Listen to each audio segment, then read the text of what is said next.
Good evening students. आज पढ़ रहे हैं मॉडल्स, जिसको लोग क्या क्या बोलते हैं, मॉडल्स भी बोलते हैं, मॉडल्स भी बोलते हैं, बट मैं बताने जा रहा हूँ इसकी करेक्ट प्रोनाउंसिएशन है क्या। It's models. मॉडल भी नहीं है जो मॉडल आप बनाते हो ना साइंस वाइंस के, it's not that model also, models जिसकी प्रोनाउंसिएशन है that is models. Interesting topic है। क्यों इंटरेस्टिंग है? क्योंकि जो मॉडल्स होते हैं, यानी जो मॉडल वर्ब्स होती हैं, दे आर हेल्पिंग वर्ब्स होती हैं। वो हेल्पिंग वर्ब्स ही हैं, हेल्पिंग वर्ब्स, मॉडल वर्ब्स। और क्योंकि ऑक्सिलरी वर्ब्स का दूसरा नाम यानी इजी जो नाम है, जो हमने अपनी कन्वीनियंस के लिए किया है, that is helping verbs. But English grammar की बुक्स में हम क्या देखते हैं कि हेल्पिंग वर्ब्स की जगह पे ऑक्सिलरी वर्ब्स ज़्यादा यूज किया गया हो। क्योंकि ये वीडियोस उन्हीं के लिए बनाई जा रही हैं जो बच्चे या जो लोग इंग्लिश में वीक फील करते हैं या उनको लगता है कि हमको हाई फाई वीडियो से समझ नहीं आता, तो ये उनके लिए है बेसिक वीडियोस। तो हेल्पिंग वर्ब्स अगर ये हैं तो हमने क्या क्या पढ़ा था? हमने डू डज भी पढ़ा टेंसेस में, हमने इज एम आर भी पढ़ा, हमने हैज हैव भी पढ़ा, हमने विल शैल भी पढ़ा, हमने वॉज वर भी पढ़ा, हमने हैड भी पढ़ा, हमने डिड भी पढ़ा। तो फर्क क्या है इसमें, ये हेल्पिंग वर्ब्स में और मॉडल हेल्पिंग वर्ब, क्या फर्क है? सिंपल सा फर्क हमको इतना जानना है कि ये जो हेल्पिंग वर्ब्स थी, they help us in identifying the tense.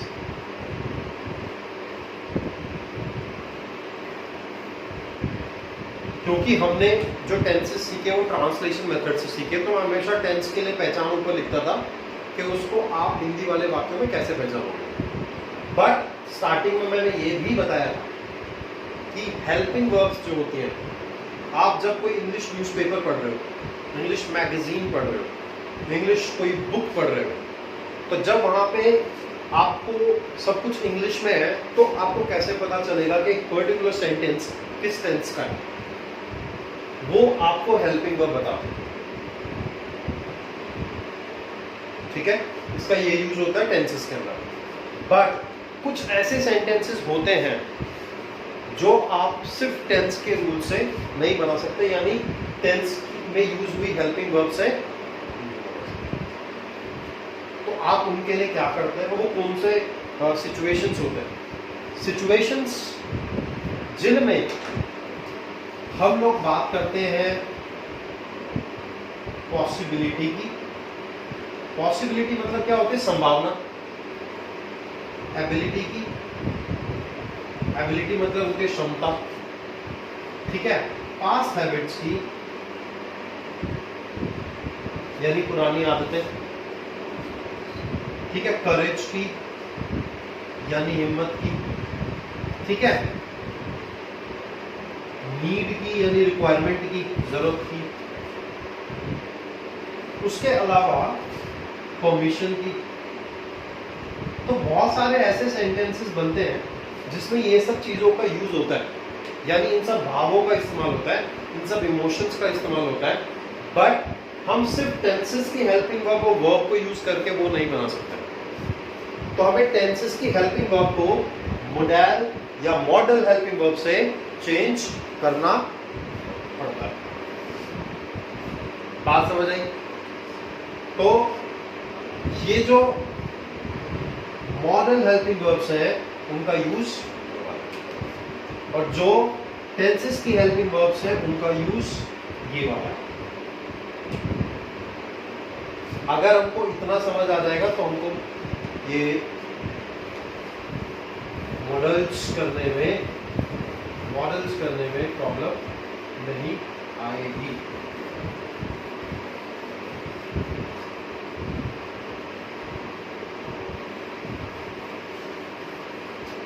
इस वीडियो में हम सिर्फ 3 मॉडल वर्ब्स करेंगे, सिर्फ 3, और आने वाली वीडियोस में हम उसको डिवाइड करते रहेंगे इस तरह के हमारे मॉडल वर्ब से। तो सबसे पहले हम स्टार्ट करते हैं कैन से। कैन का यूज क्या होता है? जनरली कैन हमने बहुत बार यूज करते हैं। अब जो बच्चे होते हैं वो क्लास में कैन आई कम इन, में आई कम इन, ऐसे हाथ आगे करके, ठीक है। और कैन का यूज ज्यादातर लोग परमिशन लेने के लिए करते हैं, विच इज नॉट राइट, ठीक है। कैन के अलग अलग यूज हैं। सबसे पहले जो कैन का यूज होता है, the primary use of can is to show, इसको हिंदी में ऐसे बोलते हैं सकना। The primary use of can is ability, जिसको हिंदी में हम बोलते हैं क्षमता या सामर्थ्य। अब मेरे को नहीं पता कि मेरे सामर्थ्य की स्पेलिंग ठीक है कि नहीं, यानी कि कोई चीज कर सकना प्रेजेंट में, ठीक है। तो ये हमेशा ही प्रेजेंट में यूज होने वाला है एबिलिटी के लिए। अब हम सोचेंगे कि इसको हम प्लेस कैसे करें। जैसे हमारे टेंसेस का सिंटैक्स बनता था, सेम वैसे सिंटैक्स बन जाएगा। Subject plus modal verbs plus V1 यानी वर्ब की first form plus object plus extras. Depending on the sentence modal verbs change हो जाएगा। नेगेटिव में नॉट आ जाएगा मॉडल वर्ब्स के बाद में। इंट्रोगेटिव में मॉडल वर्ब्स यानी हेल्पिंग वर्ब्स जो होती है वो आगे आ जाती है, ठीक है। मैं फिर भी एक बार लिख के दे देता हूँ आप लोगों को। ये नेगेटिव है, subject plus modal verbs plus not plus V1 plus object plus extras. और इंट्रोगेटिव में इसको मॉडल वर्ब्स को मैं शॉर्ट में ले रहा हूँ, modal verbs plus subject plus verbs, verb first form plus object plus extras. तो अब हम आते हैं एबिलिटी वाले के एग्जाम्पल पे कि एबिलिटी के लिए हम क्या एग्जाम्पल दे सकते हैं प्रेजेंट में। अगर हम ट्रांसलेशन मेथड से देखें तो जनरली हम क्या यूज करते हैं, मैं एक बार में 10 रोटी खा सकता हूं।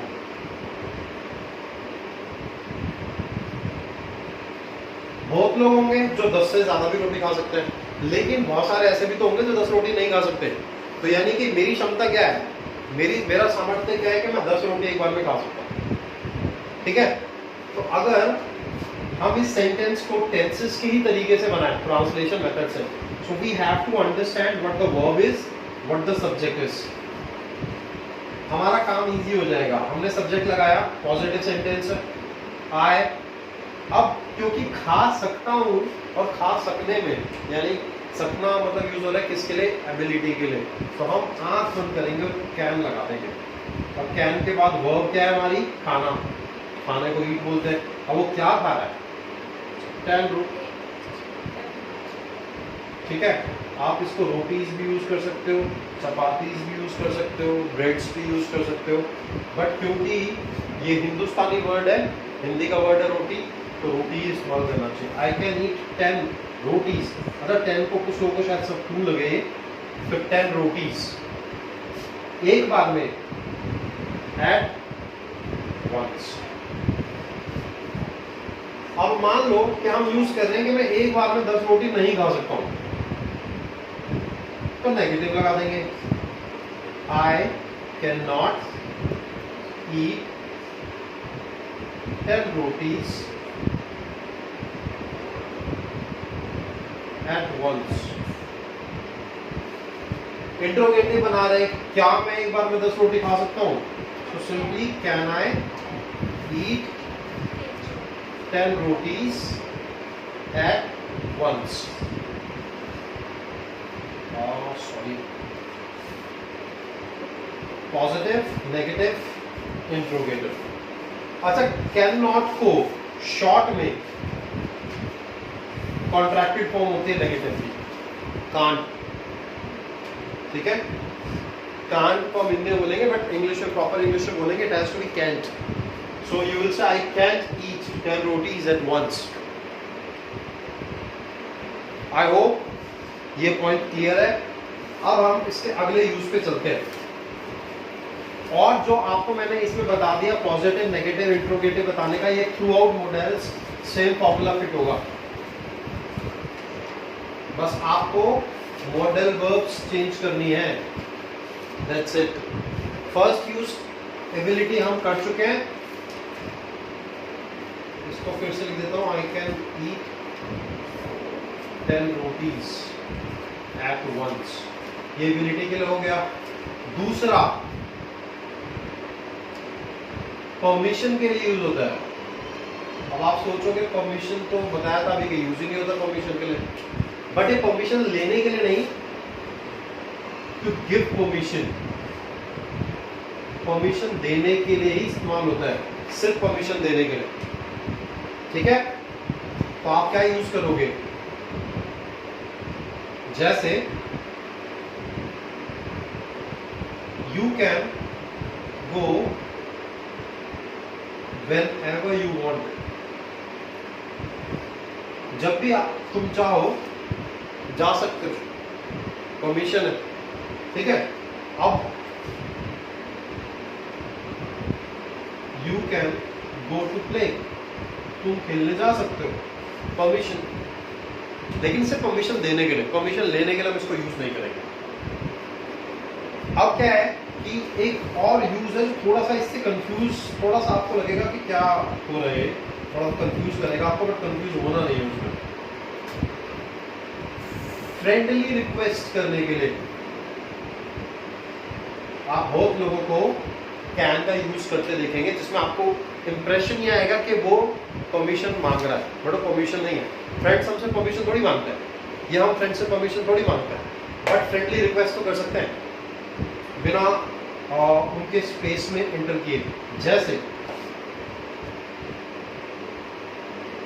कहना, प्लीज यूज योर ईयरफोन्स.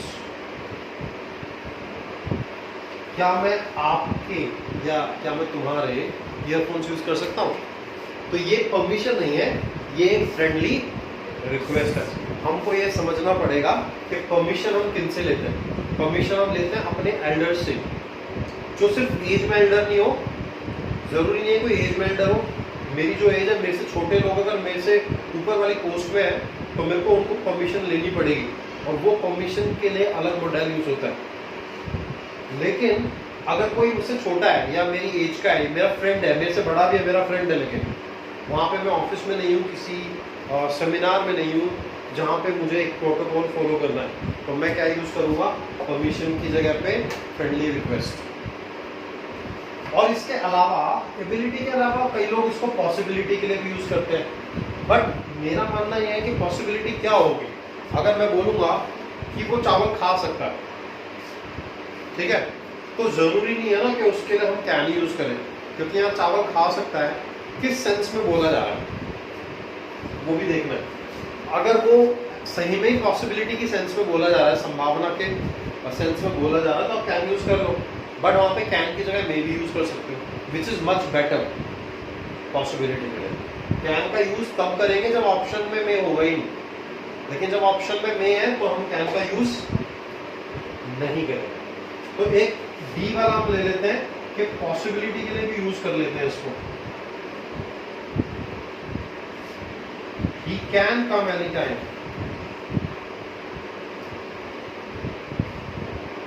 वो कभी भी आ सकता है. तो ये क्या है? पॉसिबिलिटी है.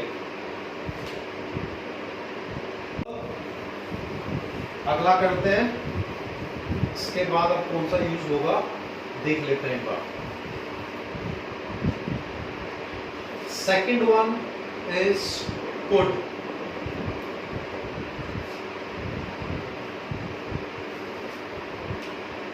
ठीक है, could क्या होता है? It's past of can.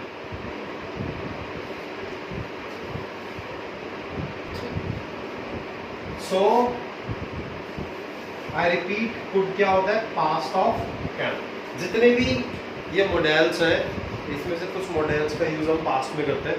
तो अगर हम एबिलिटी का यूज पास्ट में करेंगे तो वो हम उसके लिए क्या यूज करेंगे? कैन। इसको हिंदी में हम समझ सकते हैं, इसको हिंदी में बोला जाता है सका। यानी कोई काम जब अधूरा छूट गया, हम रिग्रेट कर रहे हैं कि मैं वहां समय पर नहीं पहुंच सका, या मैं वो काम नहीं कर सका। या जैसे भारत या Indian cricket team world test championship के फाइनल में जीत नहीं सकी, तो काम अधूरा छूट गया, ठीक है, तो उसके लिए ये यूज होता है। फिर इसको सकता था के लिए भी यूज कर लेते हैं। सकता था, सकते थे, सकती थी, उस सेंस में भी ये यूज हो जाता है। हालांकि जब हम इन मॉडल्स का पास्ट करेंगे ना, तो वो भी हम कर लेंगे। अभी तो हम प्रेजेंट वर्ब्स का प्रेजेंट फॉर्म्स कर रहे हैं, जिसे वर्ब की फर्स्ट फॉर्म आने मॉडल, जो ये जितने भी मॉडल वर्ब्स हैं, इसके साथ हम थर्ड फॉर्म का भी यूज करते हैं। वो कैसे करते हैं अभी थोड़ी देर में देख लेते हैं।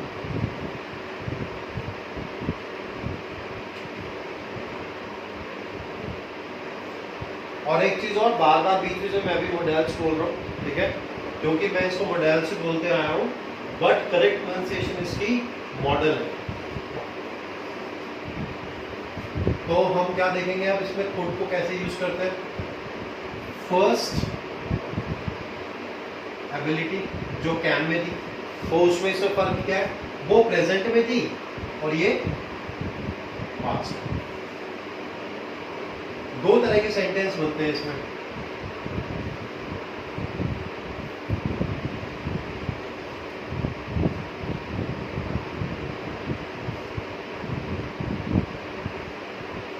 मैं क्रिकेट नहीं खेल सका, या ऐसे कर लेते हैं, कल मैं क्रिकेट नहीं खेल सका, ठीक है। आई कुड नॉट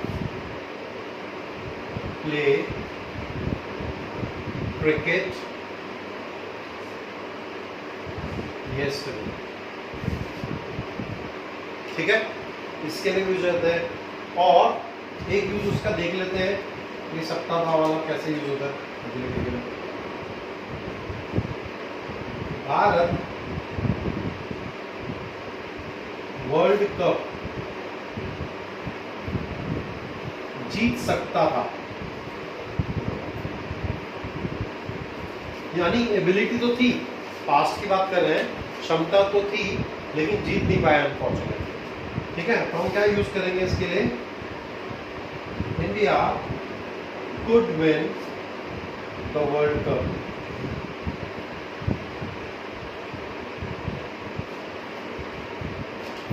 ठीक है, तो एबिलिटी के लिए हम कुछ इस तरीके से सेंटेंस का यूज कर देते हैं। अब इसका सेकंड यूज देख लेते हैं एबिलिटी के बाद में। सॉरी, यहाँ पे जो वन लिखा हुआ था उसको आप ए समझना। अब देखो बी, इसमें क्या यूज होता है बताओ मुझे। फॉर्मल रिक्वेस्ट के लिए, किसके लिए?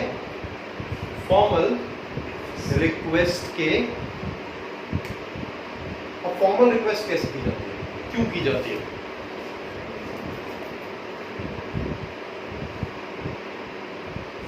अब देखो, जो मान लीजिए कि मेरे को अपने फ्रेंड से बात करनी है, ठीक है, मैंने कॉल किया, उसके किसी फैमिली मेंबर ने फोन उठाया, ठीक है, तो उसके फैमिली मेंबर मतलब मेरे फैमिली मेंबर, मेरे को उससे बात करनी है, उसके लिए मुझे परमिशन लेने की जरूरत नहीं क्योंकि मेरा दोस्त है।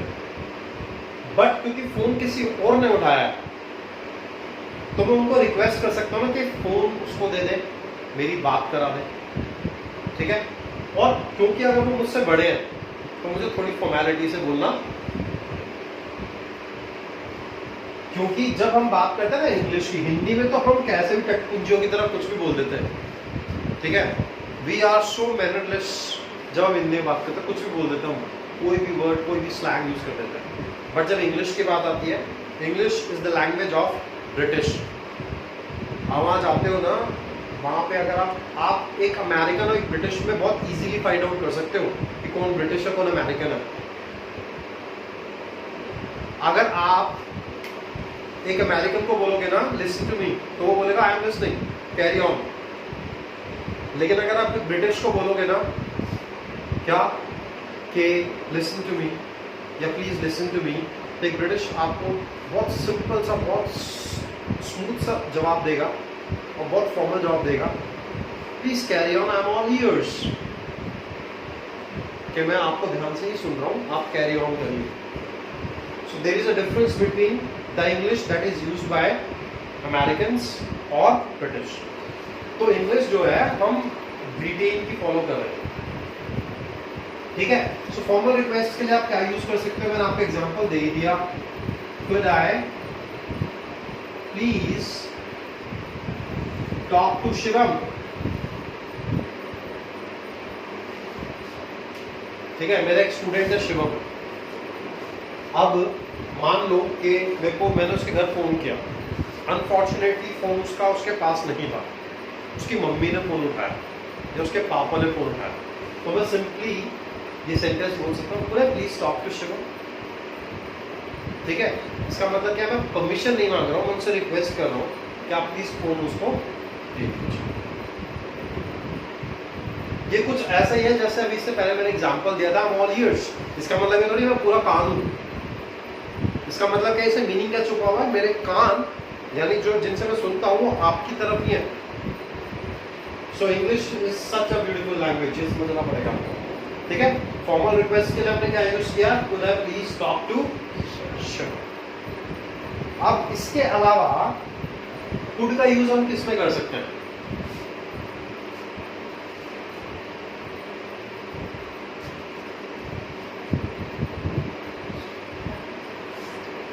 पॉसिबिलिटी के लिए। अगेन अब वो कैसे,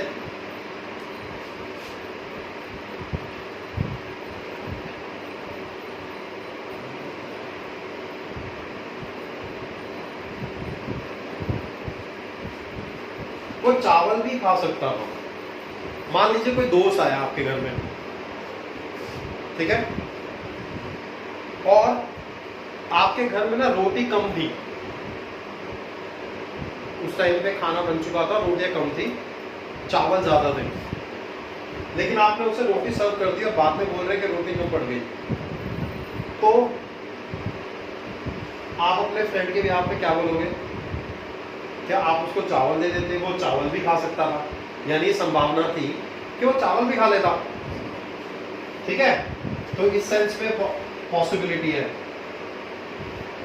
he could eat rice। और बताइए कोई मॉडल में आपने मॉडल वर्ब में कभी कुड का और कोई यूज देखा है,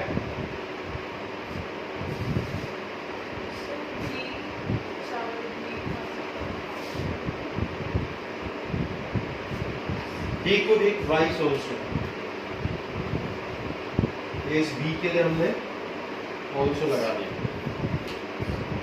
ठीक है। तो ये मोटे मोटे तौर पर आपका कुड का यूज है। आगे बढ़ते हैं, थर्ड यूज करते हैं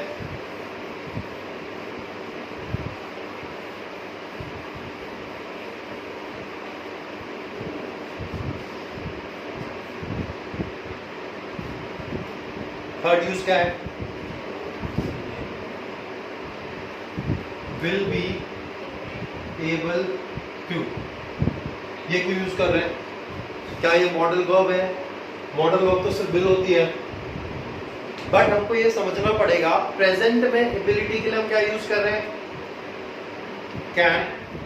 पास्ट में एबिलिटी के लिए क्या यूज कर रहे हैं, कुड। तो फ्यूचर में भी तो कुछ यूज करना पड़ेगा ना। अगर मैं बोलता हूं कि मैं क्रिकेट खेल सकता हूं या मैं इंग्लिश बोल सकता हूं, तो ये तो प्रेजेंट में हो गया एबिलिटी। मैं इंग्लिश बोल सकता था, ये पास्ट में हो गया। मैं इंग्लिश बोल सकूंगा या मैं इंग्लिश बोल पाऊंगा, ये फ्यूचर में भी तो हो गया। तो फ्यूचर के लिए तो कुछ लगाना पड़ेगा ना, सिर्फ विल से काम नहीं चलेगा। आपको यूज करना पड़ेगा एबल टू।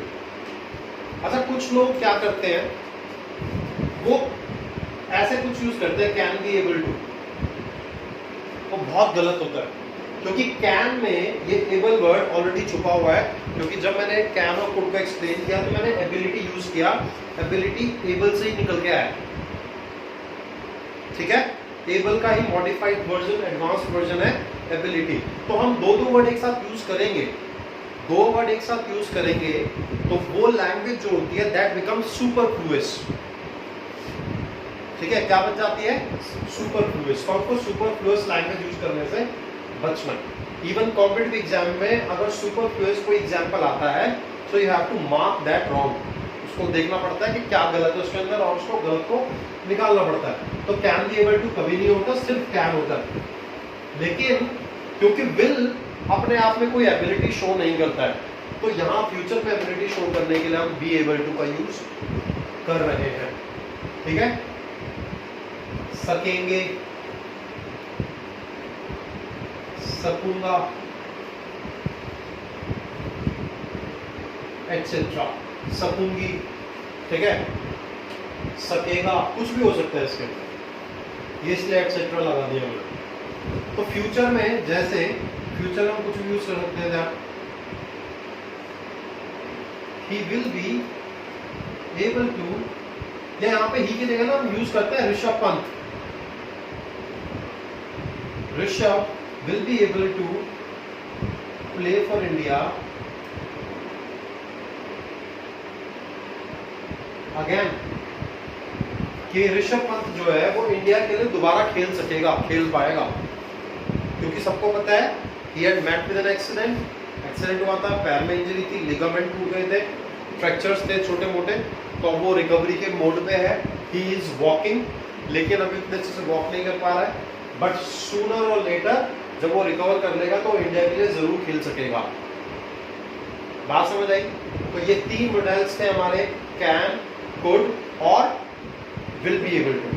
कैन प्रेजेंट में एबिलिटी के लिए, कुड पास्ट में एबिलिटी के लिए, और will be able to future में एबिलिटी के लिए, क्योंकि ये प्राइमरी यूज है। इसके अलावा जो इनके सेकेंडरी यूज थे मैं बता चुका हूँ, इसका कोई सेकेंडरी यूज नहीं। कुड और कैन के जो सेकेंडरी यूजेस थे वो मैं आपको एक्सप्लेन कर चुका। अब हम तीन और करने जा रहे हैं मॉडल वर्ब्स। वो तीन कौन कौन सी हैं, बहुत इजी तरीके से समझ जाओगे आप। जो तीन हम करने जा रहे हैं वो होगी शुड, मस्ट, ought to, ठीक है। इनके जो प्राइमरी यूज है तीनों वर्ब्स के, वो है एडवाइस के लिए। किसके लिए? यानी सलाह के लिए, सलाह देना, ठीक है। सलाह देने के लिए ये यूज होते हैं, प्राइमरी यूज ये है। लेकिन इन तीनों के ही सेकेंडरी यूजेस भी हैं, वो साथ साथ हम करते चलेंगे। अच्छा, लेकिन उससे पहले let me tell you a story. या आगे बढ़े इससे पहले मैं आपको एक स्टोरी बता दूं। स्टोरी क्या है? स्टोरी ये है, एक स्टूडेंट होता है जिसका नाम होता है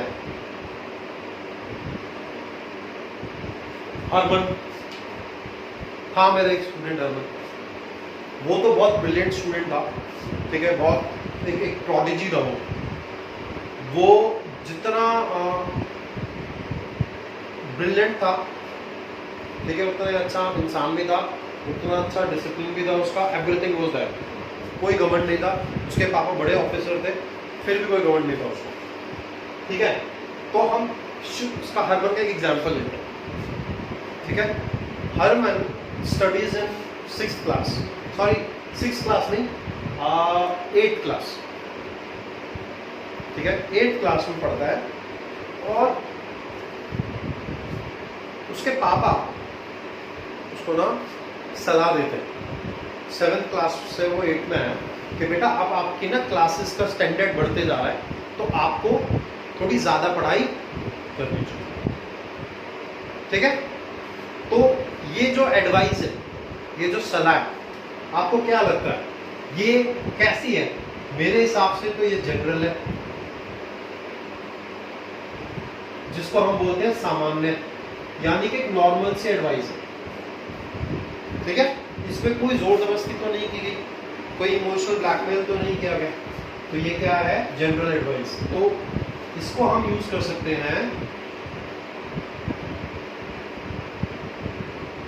जैसे मैं बोलूं आपको सबको, you should watch my complete videos. आप सबको मेरी पूरी वीडियोस देखनी चाहिए, ये जनरल एडवाइस है। आप मानो तो ठीक है, नहीं मानो तो मैं आपका क्या कर लूंगा, आपकी मर्जी है, आप देखो ना देखो, आप व्यूअर्स हो। ठीक है, तो एक जनरल एडवाइस है, कोई जबरदस्ती इसमें। अब क्या होता है कि वो 8th क्लास से जाता है 9th क्लास में, लेकिन 8th क्लास में जहां 7th क्लास में उसके नंबर थे 98%, 8th क्लास में उसके नंबर हो जाते हैं 95%। तो उसके पापा बोलते हैं कि बेटा देख, तेरे 3% कम हो गए एक क्लास बढ़ते ही, अब तो 9th में आ गया, तो को और ज्यादा पढ़ना पड़ेगा, तो और ज्यादा पढ़ना चाहिए। ठीक है, मेरी मेहनत की कमाई का सवाल है, तेरे पे बहुत पैसा इन्वेस्ट कर रहा हूँ। तो ये क्या किया? इमोशनल ब्लैकमेल किया, उसको मोरल ऑब्लिगेशन दी, मतलब उसको नैतिक सलाह दी, नैतिकता से फोर्स किया उसको। उसके लिए हम यूज करते हैं ऑड्स की। वो 9th में उसने सुनी नहीं, थोड़ी संगति खराब हुई, तो 95% से वो सीधा आ गया 65%। सीधा कितने परसेंट का लॉस्ट किया उसने? ही लॉस्ट 30% मार्क्स, और वो 10वीं में आ गया। तो 10वीं में उसकी संगति होगी और खराब, जो फेलियर बच्चे थे उनसे कांटेक्ट में पंक करने लगा। तो ऑब्वियस सी बात है, जब नहीं पढ़ेगा तो कितना ही अच्छा बच्चा होगा, फेल हो जाएगा। तो 10th का जब रिजल्ट आया, सो ही फेल हो गया। 98% का बच्चा फेल हो गया 10th में। तो वो घर आता है, आके पापा को बोलता है, पापा I have failed in exam. खुशी खुशी बताता है। पापा कहते हैं, बेटा मुझे पता था तू मेरा नाम रोशन करेगा, तेरे लिए पूरी पार्टी का इंतजाम कर रखा है ऊपर कमरे में, चल। और मम्मी को बोल दिया कि इसकी मेरी पार्टी है, कोई बीच में नहीं होना चाहिए। कमरे में ले गए, म्यूजिक ऑन किया, लाउड म्यूजिक, और उसके गाल पे, छाती पे, कमर पे, पैर पे डंडों से, मुक्कों से, थप्पड़ से अच्छे प्रहार किए, और उसकी कॉलर पकड़ के बोला, अब तू जरूर पढ़ना चाहिए, नहीं तो तेरे को जान से मार दूंगा। ये हो गई एक फोर्सफुल एडवाइस, जबरदस्ती करके सलाह देना। सो उसके लिए आ गया आपका। तो आपको मोटा मोटा इन 3 का प्राइमरी यूज समझ आ गया। अब इनके सेकेंडरी यूज कर लेते हैं। शुड का सेकेंडरी यूज क्या होता है बेटा? एक और देखो, इसका एक सेकेंडरी यूज क्या है? एक तो फर्स्ट यूज तो आपका हो गया ए, ये बी हो गया जब लेस्ट के साथ में शुड यूज होता है, और उसका हिंदी मतलब होता है कहीं ऐसा ना हो, ना हो। ठीक है, जिसे जैसे हम यूज करते हैं ना, पढ़ लो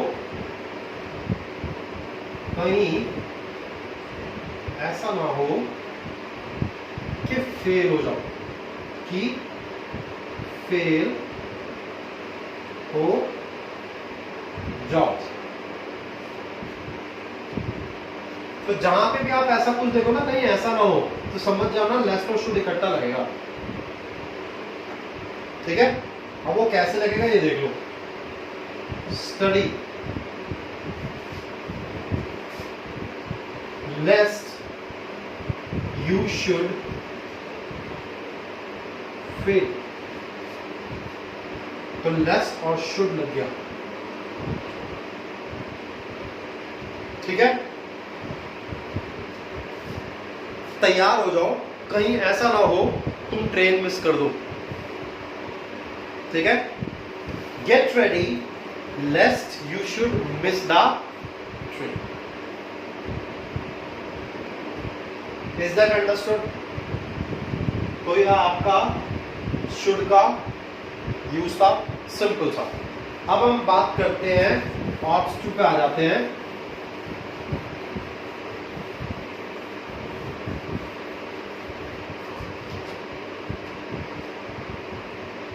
फिफ्थ इज ought to। इसका यूज होता है मोरल एडवाइस के लिए, या हम बोल सकते हैं मोरल ऑब्लिगेशन के लिए। ठीक है, कि मोरालिटी की सलाह जो होती है, जैसे हम बोलते हैं कि हमें रेड लाइट होने पर सिग्नल क्रॉस नहीं करना चाहिए।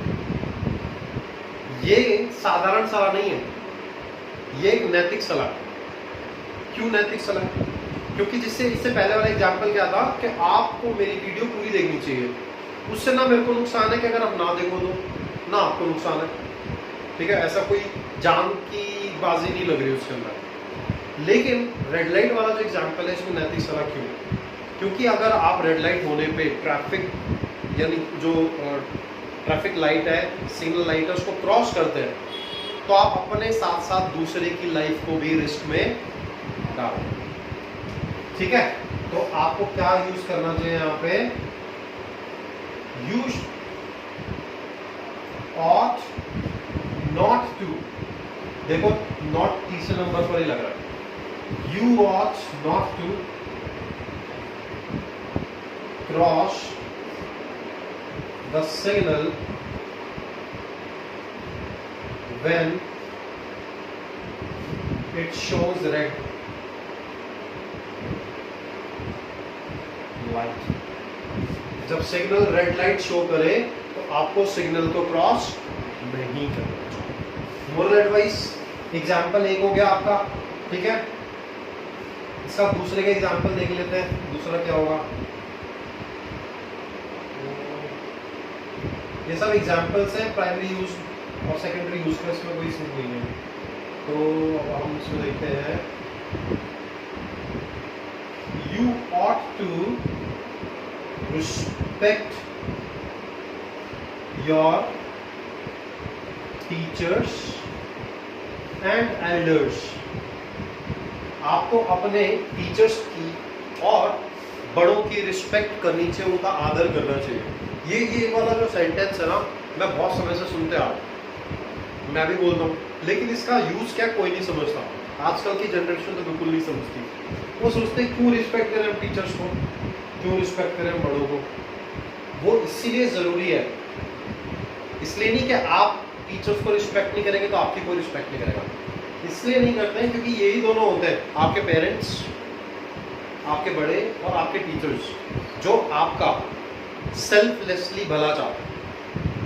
ठीक है, वो आपको कुछ बड़ा होते हुए देख के वो बहुत ज़्यादा खुश होंगे, क्योंकि जो टीचर्स होते हैं उन्हीं के बच्चे IAS भी बनते हैं, उन्हीं के बच्चे लॉयर भी बनते हैं, उन्हीं के बच्चे बड़े डांसर भी बनते हैं, वो स्पोर्ट्स में भी आगे जाते हैं। ऐसा नहीं वो टीचर को आके अपनी तनख्वाह का या अपने जो रेम्यूनरेशन है उसका 50% देते नहीं, लेकिन टीचर को खुशी मिलती है कि मेरे पढ़ाए हुए बच्चे को एक दिशा मिल गई लाइफ में, direction. So you should respect your teachers and elders like that. वो आपको डांटेंगे भी, आपको समझाएंगे भी, आपको पनिश भी करेंगे, लेकिन वो सिर्फ आपके बेनिफिट के लिए। सो इसीलिए आपको उनकी रिस्पेक्ट करनी चाहिए, ये मोरल ऑब्लिगेशन है। ठीक है, अब हम बात करते हैं लास्ट वाले की, विच इज मस्ट। इसका मतलब होता है, ये एक तरीके से आप बोल सकते हैं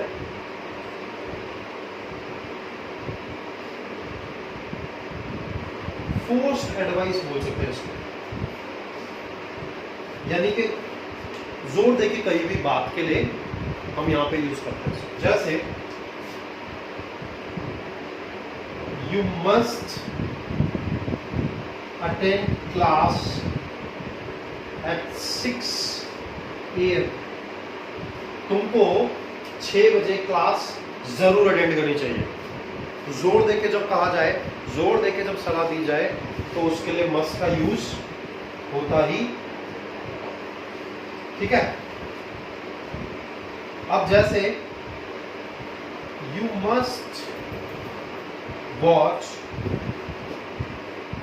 ओल्ड रामायण सीरियल, आपको पुराना रामायण का सीरियल या महाभारत का सीरियल, ना महाभारत लिखा नहीं बट महाभारत लिख सकते हैं, जरूर देखना चाहिए, ठीक है। तो जोर देके क्या यूज करें, जरूर। एक चीज और होती है, किसी ने अगर कृष मूवी देखी है, मुझे नहीं पता देखे कि नहीं देखे, 2007 वाली, सिर्फ कृष नहीं, कृष के अंदर क्या था कि उसके अंदर जब वो सिंगापुर में है, तो सिंगापुर का कोई आदमी अपनी बहन को, उसकी बहन जो हैंडीकैप होती है, उसकी हेल्प के लिए कुछ करतब कर रहा होता है, एक्रोबैट्स कर रहा होता है, तालाब चला रहा होता है, डंडे को चल रहा होता है, तो डंडा टूट जाता है, उसका चोट लग जाती है। तो क्योंकि उसकी बहन कैंसर पेशेंट होती है, उसको पैसे की जरूरत होती है, तो ऋतिक ये देख के उसकी हेल्प करने लगता है। ऋतिक के करतब देख के वो इतना इंप्रेस होता है कि ऋतिक को बोलता है कि मैं बॉम्बे सर्कस में काम करता हूँ, मस्ट कम, यानी तुम्हें जरूर आना चाहिए वहां पर, ठीक है। एक जोर देके जो सलाह दी जाती है उसके लिए हम यूज करते हैं मस्ट। तो स्टूडेंट्स, ये थे 6 मॉडल्स, जो मैं फिर से गलत बोल रहा हूँ, ये मॉडल्स नहीं होते हैं, ठीक है, इट इज मॉडल्स। 6 मॉडल्स हैं, हम कर चुके हैं 6 मॉडल वर्ब्स आज के दिन।